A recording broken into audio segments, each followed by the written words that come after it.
দেওয়া হয়েছে এবং আমরা সেই ব্যারিকেড খুব শান্তিপূর্ণ উপায়ে আমরা ছিলাম, আমরা ভাঙার ট্রাই করি নাই, কিন্তু দেখা গেছে আমাদের সময় বিভিন্ন সময় তার টিয়ার শেল, সাউন্ড গ্রেনেড এবং বিভিন্ন ধরনের জল কামান নিক্ষেপ করেছে এবং ইট পাথর নিক্ষেপ করার মাধ্যমে আমাদের অনেক ভাই বোনকে আহত করেছে। ঠিক যে সর্বশক্তি দিয়ে মেয়র ইশরাকের এই পথকে আটকানোর চেষ্টা করছে এই অন্তর্বর্তী সরকারের উপদেষ্টা আসিফ এবং তার যারা কলাকুশলী আছেন তারা। আগামী কয়েক ঘন্টার মধ্যে পুরো ঢাকা শহরকে ব্লকেড ঘোষণা করা হচ্ছে, পুরো ঢাকা শহর অচল করে দেওয়া হবে ইশরাকের সমর্থকরা। পুরো ঢাকা অচল করে দেওয়ার ঘোষণা দিয়েছেন তার সমর্থকরা। আইনের কভারেজ থাকার পরেও, আইনসঙ্গতভাবে সে যাওয়ার পরেও সরকার গায়ের জোরে তাকে বের হতে দিচ্ছে না। ঢাকা যেন বিস্ফোরণের আগে নিস্তব্ধ কোনো নগরী, চারপাশে অদৃশ্য উত্তেজনা, কেউ প্রকাশ্যে কিছু বলছে না, কিন্তু সবাই টের পাচ্ছে কিছু একটা হতে যাচ্ছে, অস্বাভাবিক, কল্পনাতীত। ঢাকায় কি ঘটতে যাচ্ছে? ইতিমধ্যেই ভয়ঙ্কর পরিকল্পনা করেছে বিএনপি। ইশরাক হোসেনকে মেয়র পদে না বসানো হলে ঢাকা অচল করে দেওয়ার ঘোষণা দিয়েছেন তারা। এমনকি ইশরাক হোসেনকে কেন মেয়র পদে বসাচ্ছেন না, আদালতের রায় পাওয়ার পরেও কেন ষড়যন্ত্র করছে আসিফ নজরুল, এমনকি আসিফ মাহমুদ সজীব ভুইয়া এই ভিডিওতে দেখতে পারবেন। হাঁটেন পুরো ভিডিওটি দেখবেন, একটি লাইক করে আমার সাথেই থাকবেন। একটা লড়াই চলছে। উপদেষ্টা আসিফ বর্তমান সরকার বনাম বিএনপি বা জনগণের অধিকার, যেখানে আদালত থেকে একটা রায় হয়ে গেছে, নির্বাচন কমিশন থেকে প্রজ্ঞাপন জারি হয়েছে, তারপরেও কোন আইনের বলে বা কোন সমস্যা দেখিয়ে ইশরাককে মেয়র পদে বসতে দেওয়া হচ্ছে না। এ নিয়ে দুইজনই, উপদেষ্টা আসিফ এবং মেয়র ইশরাক, দুজনই দুইটা বক্তব্য দিয়েছেন। কার বক্তব্যটা সঠিক? উপদেষ্টা আসিফ 10টা কোটেশন দিয়েছেন যে এই সমস্যাগুলোর কারণে মেয়র পদে ইশরাককে বসানো যাচ্ছে না, বাট তারই 10টা যে কোটেশন তিনি জাতির সামনে প্রকাশ করেছেন, এগুলো কতটুকু ভুলে ভরা তারই সমর্থক বা তারই সতীর্থ, তারই বড় ভাই সৈয়দ আব্দুল্লাহ এই বৈষম্য বিরোধী আন্দোলনের যে বেনজিরের, তারপর হচ্ছে ছাগলের বিভিন্ন যে কর্মকাণ্ড যিনি প্রকাশ করেছিলেন, সেই সৈয়দ আব্দুল্লাহ চোখে আঙ্গুল দিয়ে দেখিয়ে দিয়েছে উপদেষ্টা আসিফের এই সরকার যেখানে রাত্র 2টার সময়, 3টার সময়, 12টার সময় সিদ্ধান্ত নিতে পারে, সেখানে নির্বাচন কমিশন রাত 10টার সময় প্রজ্ঞাপন কেন জারি করতে পারবে না?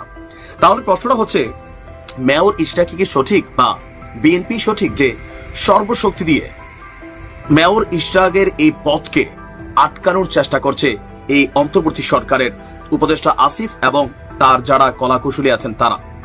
এখানে ইশরাক বেশ কিছু অভিযোগ এনেছেন। তার বক্তব্য হচ্ছে মেয়র ফেওর কিছু না, অন্তর্বর্তী সরকারের কতিপয় ব্যক্তির অন্তরে ক্ষমতার লোভ এবং এটি চিরস্থায়ী করার কুৎসিত সত্যটা বের করে আনাটাই ছিল মুখ্য উদ্দেশ্য। এমনকি আজকে আমরা যখন এই নিউজটি করছি, আগামী কয়েক ঘন্টার মধ্যে পুরো ঢাকা শহরকে ব্লকেড ঘোষণা করা হচ্ছে, পুরো ঢাকা শহর অচল করে দেওয়া হবে ইশরাকের সমর্থকরা। আরো মজার বিষয় হচ্ছে, ইশরাকের পক্ষে ফাইনালি কারা মাঠে নামছেন? এই ঢাকা দক্ষিণ সিটি কর্পোরেশনের যারা কর্মচারী কর্মকর্তারা আছেন, তারাও কিন্তু তার পক্ষে আজকে কি বলা হয় যে একাত্মতা ঘোষণা করেছেন। সিটি কর্পোরেশনের প্রত্যেক কর্মচারী ইউনিয়নের সভাপতি এবং সাধারণ সম্পাদক উপস্থিত হয়ে গতকালকে ঢাকাবাসীর এই আন্দোলনের সাথে একাত্মতা ঘোষণা করেছেন।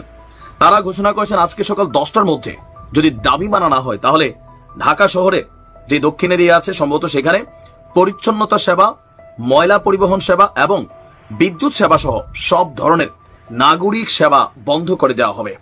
অপরদিকে আমাদের উপদেষ্টা আসিফ বলছেন যে দেখেন ভাই, এটা ব্যক্তিগত আক্রমণের জায়গা না, এটা আইনের জায়গা। বিএনপির নেতা কর্মীরা বলছেন আপনারা যে আইন কপচাচ্ছেন, সেই আইন কপচানোটার পেছনে এনসিপি অথবা আপনাদের যেগুলো দরকার সেগুলোর ব্যাপারে এই দেশে রাত 3টার সময় যখন জরুরি বৈঠক হয়, রাত 12টার সময় যখন জরুরি বৈঠক হয়, তাহলে আমাদের বেলায় কিসের আইন আপনারা শিখাচ্ছেন?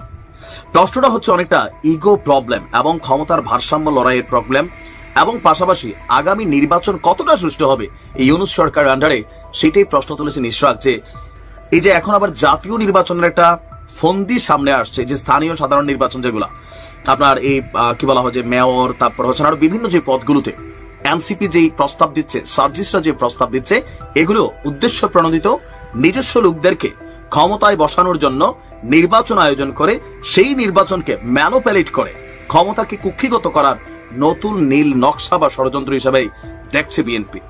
আমার কাছে মনে হয় আর কি, বাংলায় একটা কথা আছে, গাধা পানি তো খায় বাট ঘোলাইয়া খায়। এই সরকারের অনেকগুলো সিদ্ধান্ত আছে যেগুলা আওয়ামী লীগের বিপরীতে যখন সিদ্ধান্ত নেওয়া হয়, এগুলো বিদ্যুৎ গতিতে দৌড় দেয়। আর যেটার মধ্যে সরকারের স্বার্থ আটকানো আছে, উপদেষ্টাদের স্বার্থ আটকানো আছে, সেখানে স্থবির হয়ে যায়। আবার অনেক ক্ষেত্রে আমরা দেখছি মাইনা তো নেনই, কিন্তু এই যে বিভিন্ন ভাবে নিজেদের মান সম্মান ইজ্জত পাবলিকলি বিসর্জন দিয়া এরপরে যখন মেনে নিচ্ছেন, বিষয়টা কতটুকু আসলে পজিটিভ হচ্ছে। যতটুকু আমরা বুঝি, সাধারণ আইন কারণ এত বুঝি না, বাট এতটুকু বুঝি এই মেয়র পদটা ইশরাকের যৌক্তিক অধিকার, পাওনা অধিকার, এটা তাকে দিতে হবে। এটা নিয়ে যত আইন কপ চাপেন, এটা নিয়ে যত নাটক করবেন, ইসি ঘেরাও করবেন, মানুষ সেগুলোতে আপনাদের বিপরীতে অবস্থা নিয়ে নিয়েছে। গতকালকে হাসনাতের নিজ এলাকা, সেইখানে আওয়াজ উঠছে হাসনাতের চামড়া তুলে নিব আমরা। কারা এরা? বিএনপির নেতা কর্মীরা বলছে চামড়া তুলে ডুগডুগি বাজাবে। আসিফের ছবিতে জুতার মালা দেওয়া হচ্ছে, উপদেষ্টা মাহফুজকে বোতল মারা হচ্ছে। আপনি বুঝতে পারছেন যে এদের অবস্থান কত দ্রুত পড়ে যাচ্ছে। মেইন কারণ কি? টাকা, ক্ষমতা।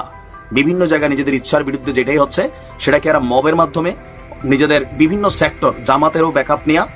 কেউ কেউ বলেন যে জামাত আর এনসিপি একই, এটা সি টিম বি টিম, যেখানে এনসিপি সেখানে দৌড় দিয়া জামাত শিবির, তারা গিয়ে সমর্থন যোগায় বসে। প্রশ্ন উঠছে বিভিন্ন জায়গায়। তো দেখা যাক মেয়র ইশরাকের দাবি আজকে মানা হয় কিনা। আজকে এটা নিয়ে একটা কোর্টের শুনানি আছে, নাকি ঢাকা শহর অচল করে দেয় ইশরাকের সমর্থকরা।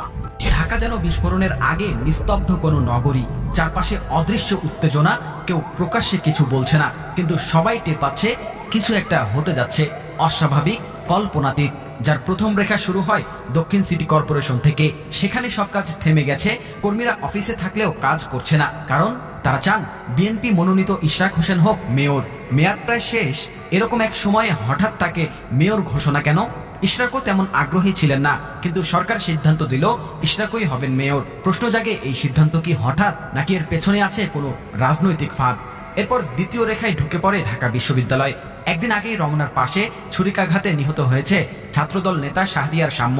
ক্যাম্পাসে চলছে শোক, আর ঠিক সেই শোকের ভেতরেই বহিরাগতদের পিকআপে করে ঢোকানো হয়েছে বিশ্ববিদ্যালয় ক্যাম্পাসে।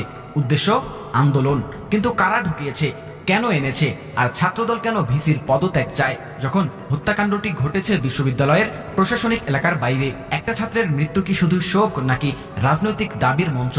তৃতীয় রেখা শুরু হয় উপদেষ্টা মাহফুজের ফেসবুক স্ট্যাটাস থেকে। বোতল হামলার ঘটনার পর তিনি ইঙ্গিত করলেন জামায়াত শিবিরের দিকে, কিন্তু পরে জানা গেল হামলাকারী ছাত্রলীগপন্থী। দিনভর জগন্নাথ বিশ্ববিদ্যালয়ের ছাত্রদের পুলিশের দৌড়ানি, রাতের উত্তেজনা, সব মিলিয়ে একজন ছাত্র ক্ষোভে বোতল ছুঁড়েছিল। এমন দর্শক, গত কয়েকদিন যাবৎ ধরে ইশরাক হোসেনকে মেয়র পদে বসানোর জন্য কিন্তু দক্ষিণ সিটি কর্পোরেশনের আন্দোলন চূড়ান্তভাবে করে আসছে সমর্থকরা। ইশরাকের সমর্থকরা যে আন্দোলন ডাক দিয়েছে, সেই চূড়ান্ত আন্দোলন কিন্তু আজকেই হবে। তারা যদি আজকে ইশরাক হোসেনকে মেয়র পদে না বসায়, তাহলে পুরো ঢাকায় ছড়িয়ে পড়বে